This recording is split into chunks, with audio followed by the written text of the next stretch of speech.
Vamos a tratar de improvisar la oración de la noche, vista que los demás compañeros no han venido todavía.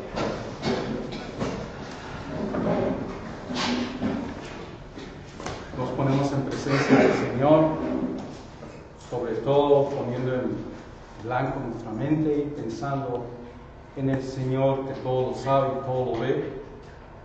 Y a la vez en este momento le pedimos al Señor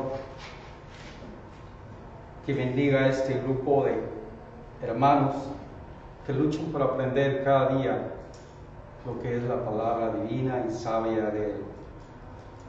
El día de hoy yo le doy gracias a Dios por estar nuevamente ante ustedes, mis hermanos. Suplico a ustedes que le demos gracias a Dios, que presentemos nuestras súplicas a Él y nuestros ofrecimientos, diciéndole al Señor: Padre bendito, protégenos, ayúdanos, ilumínanos, Señor, porque esta noche, Señor, estamos con toda la disposición de acercarnos a Ti con el corazón limpio y puro. Además, Señor, te pedimos de todo corazón que protejas a todos aquellos que tienen sed de justicia, sed de amor, sed de paz. Protege también, Señor, a todos los perseguidos políticos del mundo, a todos los que proclaman tu palabra, Señor, y por ello sufren de vejámenes, secuestros, muerte, persecución. Señor, ayuda a toda esta gente porque necesita de tu ayuda más de los que están en este momento en este salón. Protege también, Señor, a todos los hermanos inmigrantes que vienen en este momento cruzando la frontera de Estados Unidos, pensando que van a encontrar y van a realizar su sueño americano. Ya nosotros estamos aquí, por eso te damos gracias, Señor. Pero protege a todos los hermanos del mundo que sufren angustia, dolor y desamor. Señor, esperamos que algún día tengamos un mundo lleno de paz, de amor y de justicia. Y por eso, Señor, con todo el corazón y con todo el alma, nos acercamos a Ti, proclamando, como lo dijiste en un principio, pidiéndole a Dios con todo corazón, diciendo tus palabras que nos enseñaste. Padre nuestro que estás en el cielo, santificado sea tu nombre. Venga a nosotros tu reino. Hágase, Señor, tu voluntad en la tierra como en el cielo. Danos hoy nuestro pan de cada día. Perdona nuestras ofensas, como también nosotros perdonamos a nuestros ofensores. No nos dejes caer en tentación y líbranos del mal. Amén. Gloria al Padre, al Hijo y al Espíritu Santo. Amén. Muchas gracias, Samuel y que correspondió por dirigirnos la oración. Ustedes la vez pasada, el sábado pasado, estuvimos viendo lo que era la introducción a los libros proféticos cuando terminamos los libros históricos, ¿no? Y decíamos, para recapitular un poco los libros proféticos, los libros históricos, decíamos que los libros históricos se dividen en cuántas partes. Vamos a ver, Rosa, ¿en cuántas partes se dividen los libros históricos? ¿Ah? Libros históricos estamos, ¿ok? ¿En 5? Los libros históricos se dividen en 5 partes. ¿Cuántos 5 libros? En 3. 3. 1, 2 y 3. ¿Ok? Vamos a ver. El grupo número 1, el grupo A, grupo B y el grupo C. Y decíamos que el grupo A está compuesto por ¿qué? Vamos a ver, Nahum. ¿Por qué libros? Ajá. Crónicas 1 y 2, Reyes 1 y 2 y J al cuadrado, que es Josué y... Vamos a ver, Miguel, que está disparando atrás. José Miguel te está disparando, vamos a ver. Josué. Ajá. Primera y segunda de Samuel. Primera y segunda de Reyes. Muy bien. Y decíamos José Miguel que esto, tanto Josué, los jueces, primera y segunda de Samuel, primera y segunda de Reyes, van a tocar un tema. ¿Qué tema es? El tema de la retribución. ¿Me podrías explicar qué es el tema de la retribución? Es básicamente la manera que el pueblo, siendo fiel, puede llegar a la vida eterna y la tierra prometida. De acuerdo como tú actúes, Exactamente. vas a recibir dos cosas, o bendición o qué. Muerte o maldición, ¿no? Y si recibes la bendición, vas a permanecer ¿dónde? Tierra prometida. La vida larga. Muy bien. Bendición o maldición, vida o muerte, ¿ok? Silvia, el segundo grupo está compuesto por qué? Primera y segunda de Crónicas. Primera y segunda de Crónicas, muy bien. ¿Cómo más? Esdras, Nehemías, muy bien. Y primera y segunda de Macabeos. Primera y segunda de Macabeos. Y dime, Silvia, ¿cuál es el tema que está aquí en este segundo grupo de libros históricos? ¿Qué tema va a discutir? La organización del pueblo de Israel. Muy bien, la organización, esa organización, Por Esdras y Nehemías, y ahí están en las Crónicas. perfecto. Y luego Macabeos son los que luchan ¿Luchan por qué? luchan por mantener al pueblo de Dios mientras están en el exilio. ¿Contra quién? ¿Contra quién están luchando ellos? Contra los extranjeros, o sea, un grupo de resistencia. ¿De resistencia? ¿Contra quién? Contra los extranjeros. ¿Ok? Contra los extranjeros. ¿Ok?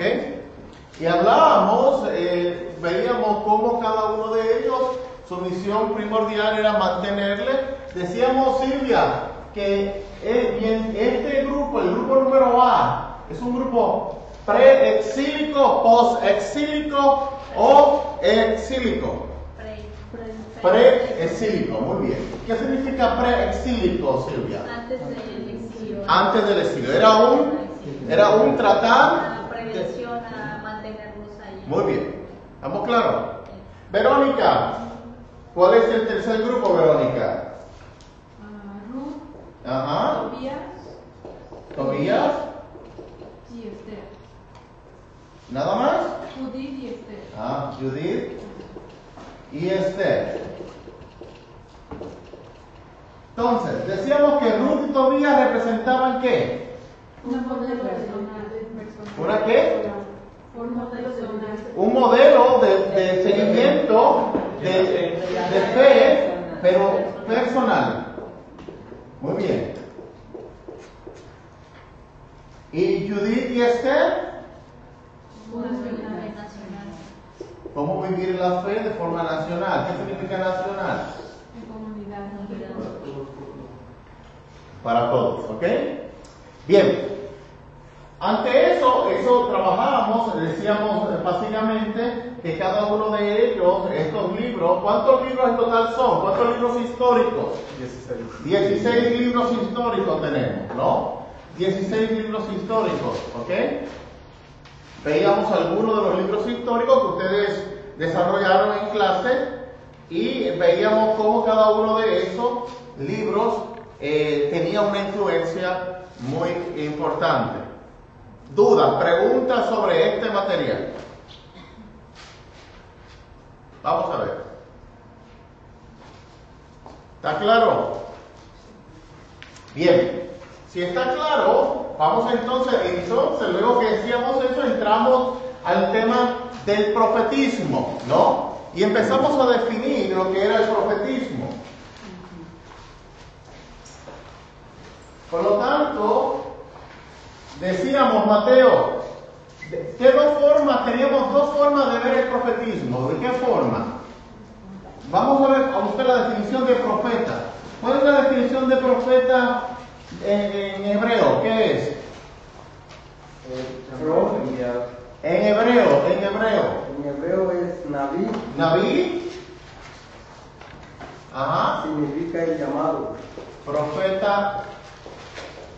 En hebreo, ¿qué era Naví? Naví Ajá. significa el llamado. ¿Qué significa llamado y qué más? Divinidad. Ajá. Enviado. Enviado. ¿Y qué otra palabra utiliza en hebreo? ¿Y qué significa? Visionario.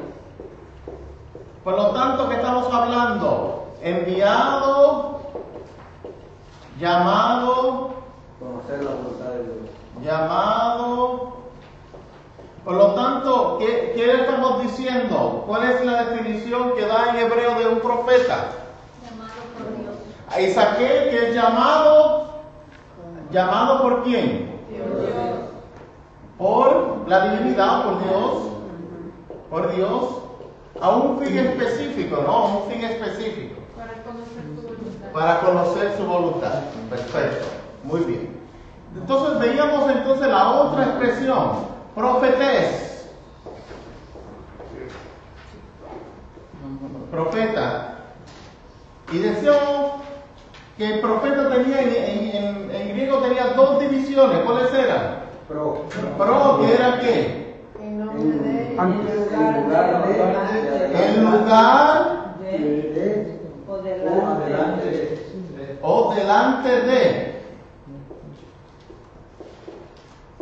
Muy bien. ¿Y qué significa feta, lo que faino? ¿Qué significa? Viene de faino.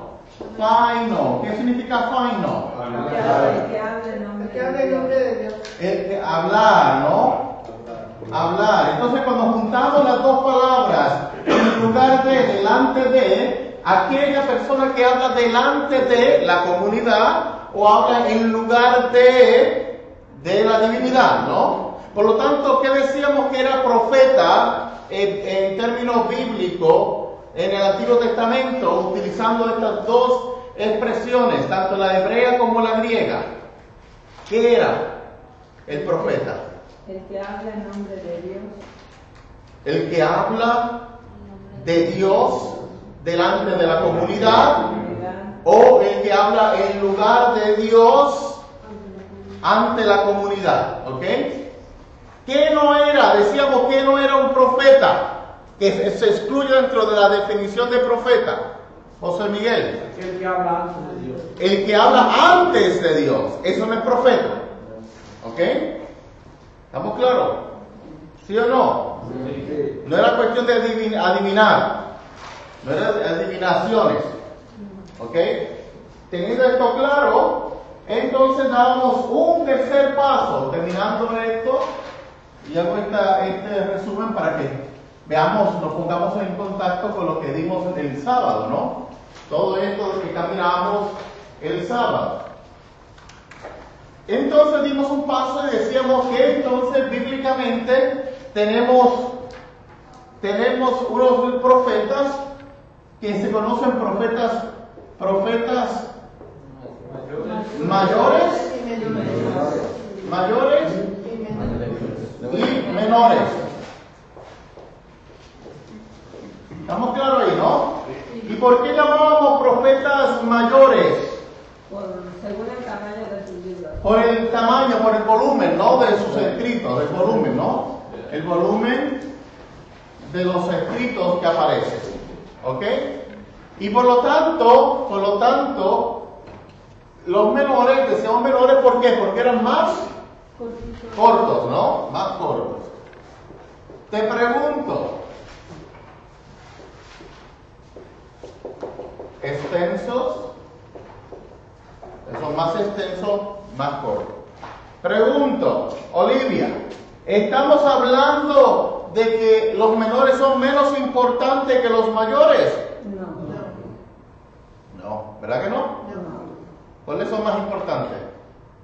Todos. Muy bien, muy bien. Entonces, decíamos que ¿cuántos profetas menores tenemos? Miguel. Menores, Ajá. 12. 12.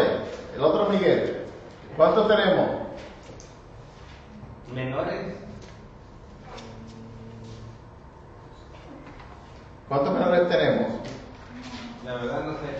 Que no sabes. Fueron mencionados, son los que nos dejaron de tarea, ¿no? Ay, el planeta Tierra llamado Júpiter. ¿Cuántos menores tenemos? 12 y Daniel. 12, tenemos 12. 12 profetas menores. De esos 12 profetas menores, hoy vamos entonces a trabajar estos profetas y tenemos otros profetas mayores. ¿Cuáles son los profetas mayores? 4, ¿verdad que sí? Pero yo les voy a complicar un poquito hoy. ¿Cuáles son? Isaías, Jeremías, no, vamos a dar Ezequiel, ok, luego Jeremías, Y Daniel. se lo voy a complicar todavía más. Daniel y Jeremías, ok. Y dentro de ellos hay unos profetas que son considerados por algunos estudiosos que son también mayores, que no están dentro de los menores. Esos son Lamentaciones y es también el libro de Baruch. Por lo tanto, ¿por qué los pongo aquí, Lamentaciones y Baruch, los pongo al lado de Jeremías? Porque se consideran profetas mayores, porque quien los escribió o quien los desarrolló fue Jeremías. ¿A los dos? Sí, tanto Lamentaciones como Baruch. ¿Ok? Que la influencia que se tiene de estos libros es de Jeremías. ¿Ok? Por eso estos libros quedan aparte. Hay algunos que los colocan entre uno y otro, pero se ha llegado a la conclusión que es mejor colocarlos dentro de esta línea de los profetas mayores. ¿Ok? Claro. ¿Por qué, Juan Pablo, Lamentaciones y Baruch están ahí? Porque están escritos por...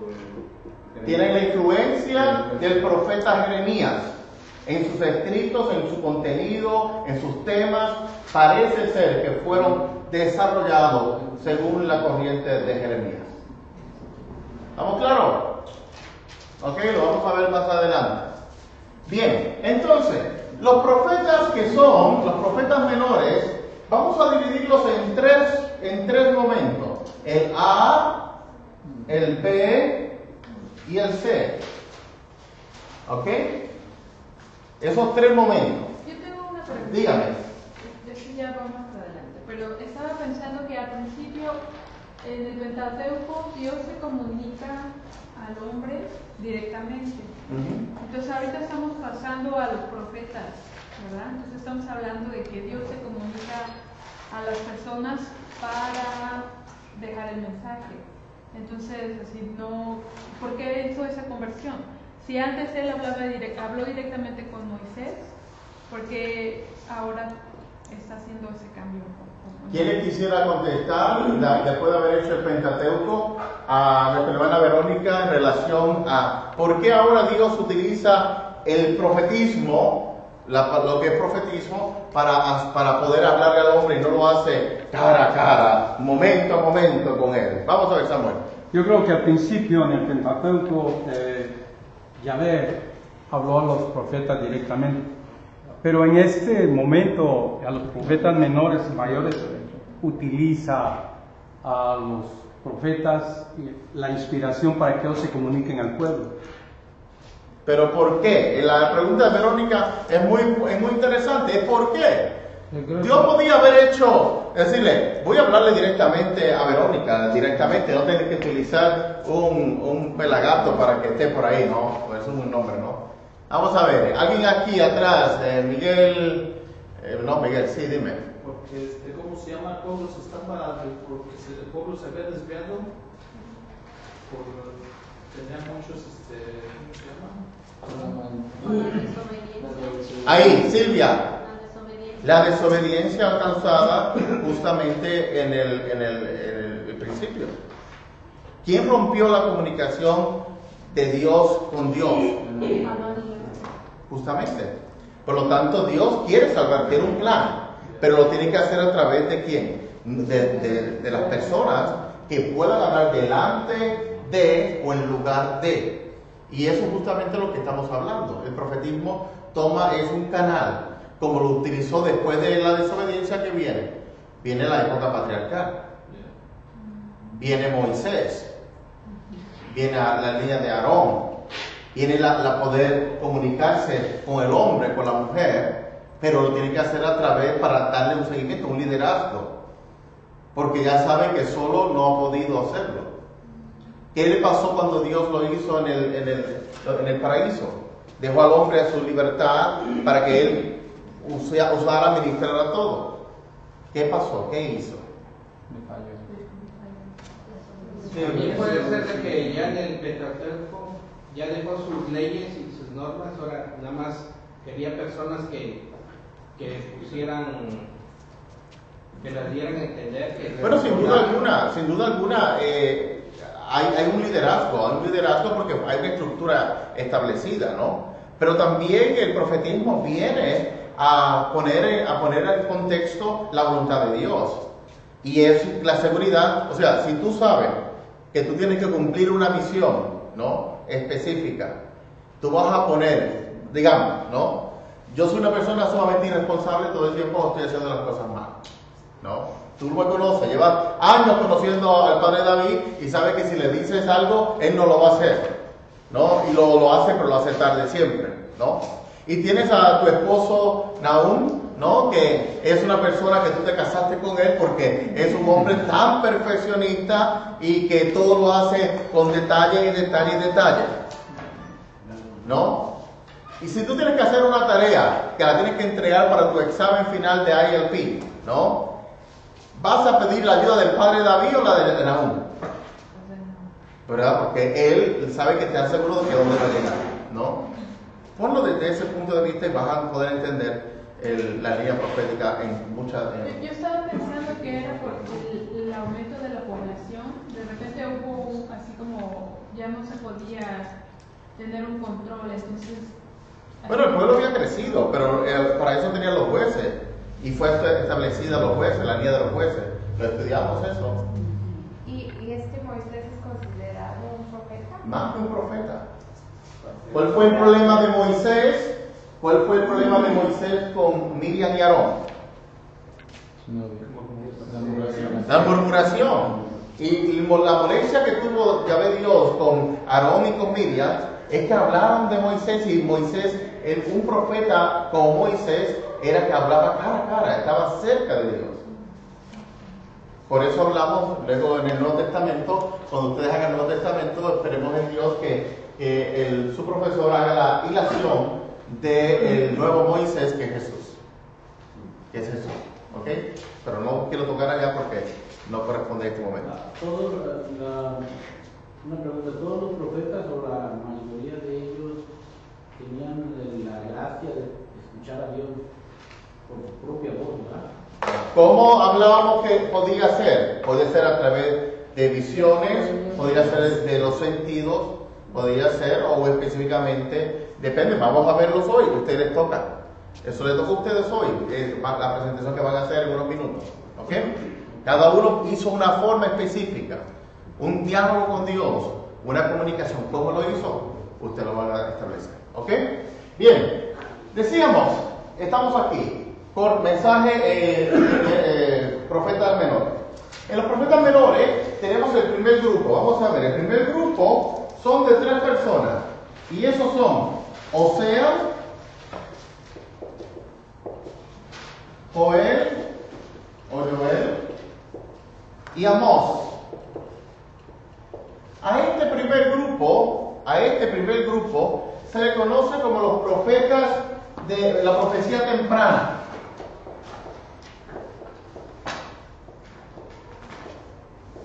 A eso se le conoce. Profecía temprana. ¿Y qué objetivo tiene esto? Es prevenir, ¿no? Por lo tanto, Oseas, Joel y Amós tiene una profecía, lo que llamamos la profecía temprana. ¿Ok? Segundo bloque tenemos Abdías, a Jonás Miqueas,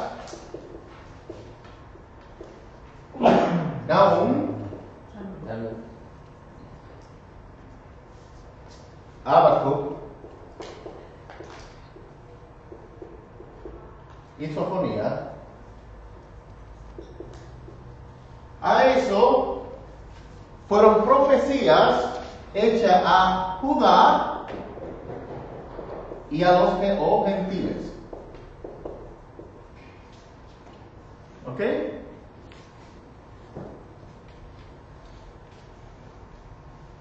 Y el tercer grupo, Ageo, Zacarías y Malaquías,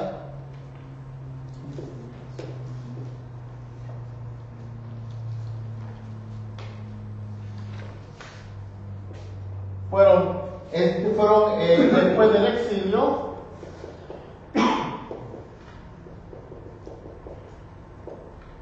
y fueron destinadas al reino de Judá, a la restauración de Judá, a la restauración de Judá. ¿Ok? Vamos a ver.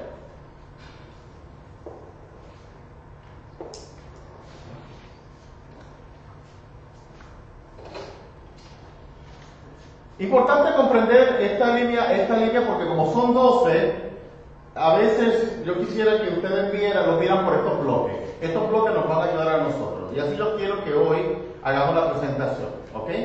Veamos esta presentación empezando por ellos. Por lo tanto, tenemos la profecía temprana, o sea, Joel y Amós. Tenemos la profecía que fue dirigida a los gentiles y sobre todo a Judá. Y por eso Judá fue las últimas de exiliarse, ¿no? Abdías, Jonás, Miqueas, Nahum, Habacuc y Sofonías. Y después del exilio, ya profecías ya de restauración, que son Ageo, Zacarías y Malaquías. Son, como tal, los 12 libros de los profetas menores. ¿Estamos claros?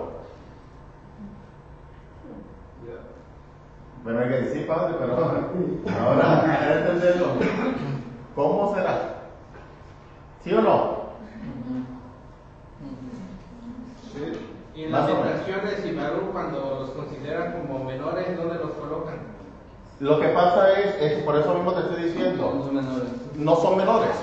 Okay. Aunque hay autores que los puedan ver como menores, pero no son menores. Incluso usted busca la Biblia de formadores que usted tiene en sus manos, o cualquier Biblia, y los 12 menores son estos. Estos quedan, cuando no están colocados como menores ni como mayores, quedan como al garete, lo decimos, ¿no? Como mezclados alrededor. No quedan como ninguna profecía, como una profecía específica. No son considerados como mayores ni son considerados como menores. Son profetas que están ahí. ¿Qué sucede? Yo por muchos años llevo enseñándolo como mayores. ¿Por qué? Vuelvo y lo repito. Por la influencia que tiene con Jeremías. Por la influencia que tiene con Jeremías. Y prefiero llamarles mayores por esta dimensión. Pero es bueno que ustedes lo sepan, porque tal vez a ustedes les va a tocar leer, estudiar un poco más y que tengan ese conocimiento. Si usted, incluso en la literatura que yo les di, hay algunos autores que colocan a Baruch dentro de los menores. Lo colocan, pero no es real. ¿Ok? ¿Estamos claros en eso? ¿Ok? Vamos a ver, Verónica, si yo te preguntara